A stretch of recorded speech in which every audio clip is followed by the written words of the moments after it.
Daniel, tu sais ce qui est fascinant quand on est bénévole à Vancouver pour la Société historique francophone de Colombie-Britannique, c'est qu'on découvre toujours des faits fascinants et inconnus. Oui, mais tu sais, ce qu'il y a vraiment d'extraordinaire là-dedans, c'est que c'est incroyablement méconnu. Le grand public ne le sait pas, c'est pas enseigné dans les écoles. C'est vraiment quelque chose qui gagnerait à être connu. C'est vrai, je suis tout à fait d'accord avec toi. Justement, regarde.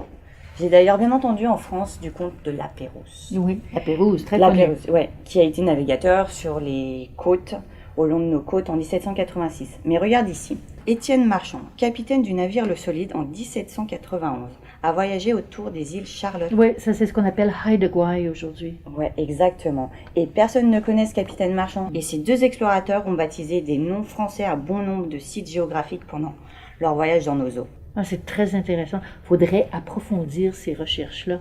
Ça touche aussi les Premières Nations de la Colombie-Britannique. Complètement. Ben, justement, regarde, Annie, voici un article qui est paru récemment dans le Vancouver Sun qui signale que le nom du célèbre rocher Siwash dans le parc Stanley, tu le connais, là? Oui, donc, il provient du jargon chinook utilisé par les traiteurs de fourrure en Colombie-Britannique il y a un siècle. Mais qu'est-ce que ça a à faire avec nos francophones? Ben, voilà que puisque plus de 60% des employés de la traite des fourrures étaient des Canadiens français, y compris des Métis et des Autochtones francophones, bon nombre de mots du Chinook avaient des origines francophones. Par exemple, ce mot Siwash vient du mot français sauvage. Je sais pas si aujourd'hui c'est un si beau mot à transmettre. Ben, et voilà justement pourquoi il y a un certain élan, semble-t-il, parmi les Premières Nations pour bannir le mot Siwash et le remplacer par un autre. Oui. Marie-Claude, moi, je trouve ça amusant que partout dans notre province, il y a des noms de lieux français. Hein? Alors, bon, par exemple, prends Cache Creek, près de Kamloops. Ben, tu vois, au début, on nous a dit toutes sortes d'histoires liées à ce nom. Par exemple, on disait que c'est déjà dans les années 1850 qu'on parlait de la rivière de la Cache. Ben, on y a trouvé justement une cache secrète souterraine en forme de bouteille de la période des coureurs des bois canadiens-français dans notre province. Ce qui est aussi intéressant, c'est les noms de famille qui ont été anglicisés. Donc, si on prend comme exemple le nom de Doodleward, c'était un travailleur qui travaillait pour la Compagnie de la baie du Son au fort à Prince-Rupert. Il s'appelle Alfred Dudevoir et avec les années, son nom est devenu Doodleward. Alfred Dudevoir. Ouais. C'est un beau nom, j'aime ça. Mais ce qui est parfois frustrant pour les chercheurs, c'est que c'est de trouver des noms de lieux géographiques qui sonnent français, comme de Pensier, de Brisé, mais qui n'ont rien à voir avec nos francophones. Bon, pourquoi? Parce qu'ils rappellent des noms d'immigrants, d'explorateurs britanniques, qui avaient comme origine des noms d'ancêtres qui étaient des Huguenots, qui sont partis de France, qui sont venus en Angleterre. Et puis, bon, ben, ça fait déjà un bout de temps, ça, mais ça persiste encore dans notre province. Moi, j'ai bien aimé connaître l'histoire des demoiselles Kerr à Vancouver.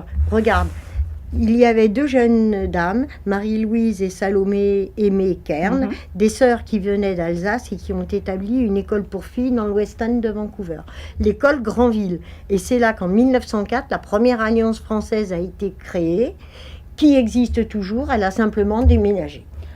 Et l'Alliance française est toujours active à Vancouver et à Absolument. Victoria. Daniel, Maurice, hey, moi ce qui me fascine, c'est l'histoire de Meyerville. Hein? Tu sais quoi? C'est présentement la ville de Coquitlam. Hein? Bon, mais comment c'est venu au monde cette place de francophone ici en Colombie-Britannique? C'est grâce à la compagnie de Fraser Mills qu'ils avaient besoin, en 1909-1910, ils avaient besoin de main-d'œuvre.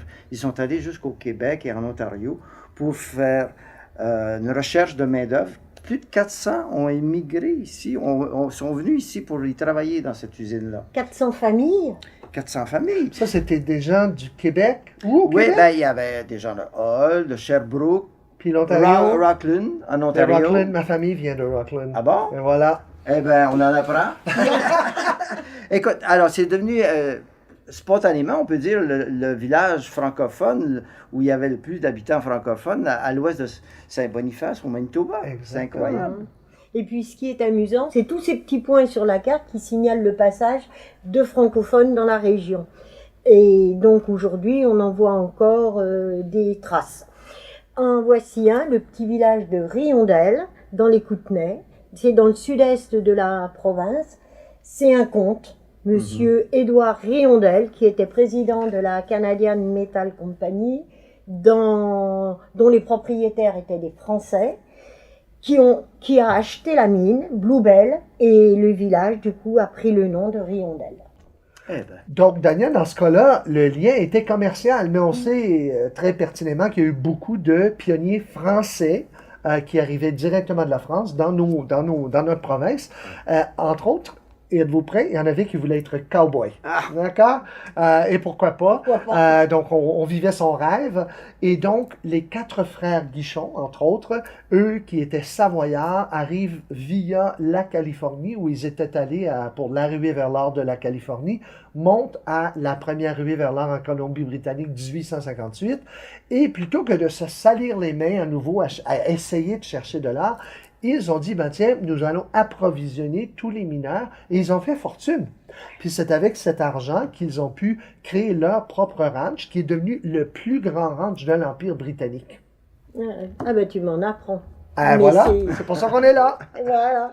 Mais il ne faut pas oublier les femmes dans toute cette histoire. On sait que les Guichons, des Savoyards, se sont mariés avec des Savoyards qui étaient déjà ici. Mais bon nombre de nos pionniers francophones ont épousé des femmes autochtones. Et c'était souvent les seules femmes dans les contrées où ils travaillaient. Bon nombre dans ces cas-là, ces femmes ont pu aider leur famille non seulement à survivre, mais à prospérer parce qu'elles connaissaient déjà les plantes médicinales, elles préparaient le gibier et, encore plus important, elles avaient des alliances diverses avec divers groupes autochtones qui les aidaient beaucoup. Mais donc, si tous ces couples avaient des enfants, n'est-ce pas? Ça veut dire qu'ils créaient des générations de métis francophones dans la province. Oui, absolument. Mais malheureusement, on avait tendance à ce moment-là de camoufler complètement ces racines autochtones. Et un petit peu plus tard, c'était aussi nos racines francophones. Et d'où vient cette ignorance générale, justement, de l'importance de la génétique métisse dans notre province, qu'on a non seulement nié, mais mis sous le silence depuis ça, là, finalement. Ouais. Ben alors, bravo pour la Société historique francophone, la Colombie-Britannique, puis celle de Victoria. En fait, si on regarde ce dépliant-là, on peut vraiment redécouvrir là, l'impact francophone en Colombie-Britannique. Là-dessus, là, on voit les sites historiques, puis leur signification et l'impact francophone là-dedans. Bon, quand on pense à Victoria, on pense à quelque chose de très, très britannique, plus britannique que la Grande-Bretagne. Mais en fait, les 15 premières années, c'était une ville où on parlait français. Et évidemment, là, quand ils sont arrivés, les chercheurs d'or, 40 000 d'un coup, les anglophones, c'est sûr que ça a changé la donne. Mais au point de départ, c'était de la francophonie, cette ville-là. Puis en fait, James Douglas, le premier gouverneur, et sa femme, Amelia, non seulement parlaient français entre eux, mais ils ont fait instruire leurs filles en français, entre autres, avec les sœurs de Sainte-Anne. Voilà. Ouais. Annie, tu te souviens, on a parlé de ça à un moment donné. Les religieux et les religieuses qui sont venus du Québec, mais aussi de la France, de la Belgique, c'est dans les premiers développements là, de la province. Alors, il y a eu, on se rappelle, les Pères Oblats qui étaient là, les Sœurs Sainte-Anne. Et puis ces gens ont parti les premières écoles, les premiers hôpitaux, les premiers centres de soins pour les gens âgés, les orphelins aussi. Ils se sont occupés des orphelins partout dans notre province. Hein. Alors, bien sûr, les religieuses et les religieux anglophones ont aidé à ça, mais il ne faut pas oublier que ce sont 60% de ces institutions étaient dirigées par des francophones. Oui, mais tu sais, il ne faut pas non plus surtout oublier que, vu les normes de l'époque, bon nombre de ces écoles sont devenues des pensionnats pour les enfants des Premières Nations qui avaient été enlevés à leurs parents. Je sais, c'est une bien triste histoire dont on doit assumer une grande part de responsabilité. C'est tout de même fascinant que partout où on va, quand on fait nos randonnées dans les régions, vous vous rappelez avec la Société historique, on est allé dans l'Okanagan l'an passé, de voir ces chapelets de villes et villages dont tous sont fondés par des francophones. Donc on avait Kelowna, ensuite Vernon, ensuite Lumbee, puis à côté Cherryville. C'est quand même impressionnant. Et dans le Nord, bon nombre de ces centres de traite de fourrure où on parlait le français sont devenus des villes et des villages avec des pionniers francophones. Quesnel, Prince-Georges, entre autres, ont aujourd'hui des populations francophones. Ah, c'est vrai. Ouais, il ne faut pas oublier nos bases militaires comme Esquimalt et Comox qui ont accueilli plusieurs familles francophones. Et dans le temps, il y a eu Chilliwack également. Et plusieurs de ces familles ont décidé d'habiter ici par la suite. Il ne faut pas oublier les villes comme Surrey. Il y a là des nouvelles francophonies, par exemple des gens d'Afrique ou des Caraïbes. Et ils sont en train de créer de toutes nouvelles communautés. Puis, nous devons tenir compte de leur histoire parmi nous.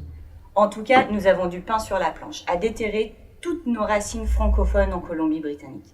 Et on ne cesse d'en apprendre. Et vous, le savez-vous?